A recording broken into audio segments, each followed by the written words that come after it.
Salut, j'espère que tu vas bien. Pour cette recette, je vais avoir besoin de sucre en poudre, du sucre blanc de préférence,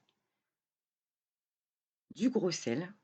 Alors on évite le sel trop traité, hein, on vérifie sur les paquets. Je vais avoir besoin aussi d'eau minérale, du vinaigre.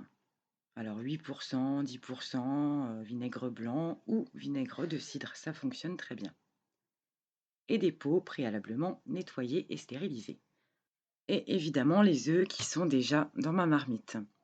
Une fois qu'ils sont cuits, qu'ils ont refroidi, je viens les écaler tranquillou. Il y a quelques œufs qui sont un peu abîmés, mais c'est pas très grave. Vu que c'est conservé au vinaigre, pas de souci. Allez, ensuite on prend une marmite, une casserole, enfin quelque chose qui va sur le feu, et on va faire notre potion magique. 500 millilitres d'eau minérale, d'eau plate, et 500 millilitres de vinaigre. Tu vois, c'est un mélange à 50-50. Donc, si tu as besoin de plus ou moins, ce ne sera pas compliqué de faire la division ou la multiplication. Là, avec ça, moi, je vais pouvoir remplir 3 pots.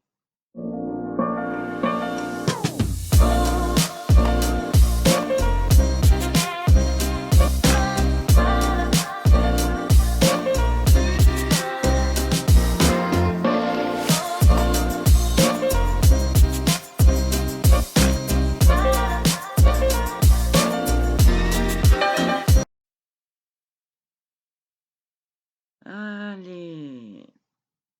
Ensuite, dans ce petit mélange, j'ajoute mon gros sel. 1, 2 et 3 grosses cuillères. Ainsi que le sucre en poudre, où là, je vais ajouter 4 cuillères.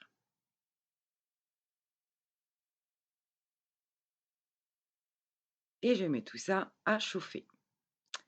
Ensuite, on va venir remplir nos petits pots avec les œufs qui ont bien refroidi. Moi, je les mets par 3 parce que dans une salade l'été ou pour les petites pimentaises que je fais, c'est super. Et même après, à manger comme ça, c'est vraiment trop bon. D'ailleurs, même mon petit loulou, là, il aime pas les œufs et ceux-là, il adore en manger. Donc, pour moi, c'est nickel. Allez, j'ai de quoi remplir un troisième. On va les tasser un peu, c'est pas très grave. Hop, hop, hop. Bon, on peut les faire nature, hein, mais moi, j'aime bien rajouter des herbes, des épices. Donc, j'ajoute une branche de thym, du laurier, des baies roses, du poivre. Mais tu peux ajouter ce que tu as au jardin, du basilic, du romarin, vraiment ce que tu aimes, ce que tu as envie. Là, j'en ai plus, mais j'aime bien aussi rajouter des graines de poivre, hein. C'est un peu comme avec les cornichons, si tu veux.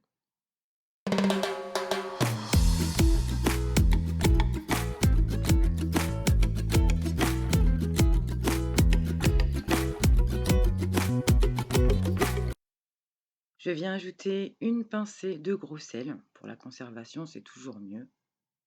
Et ensuite, je vais aller chercher ma casserole qui est sur le feu et je vais venir remplir mes bocaux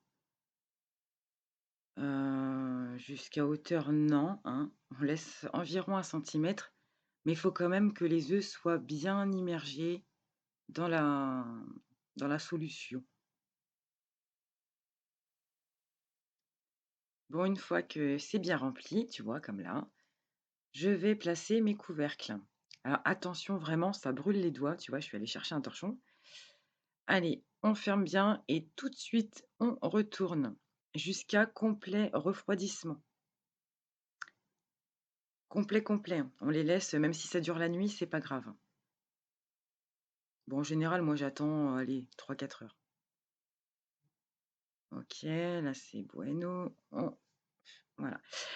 Et une fois que ce sera bien, bien, bien, bien, bien refroidi, là, on prend nos pots et on pense à les étiqueter, à marquer la date dessus parce qu'ils sont comestibles, consommables pendant 1 an au frigo, au frais, au sec à la cave. Ciao, ciao.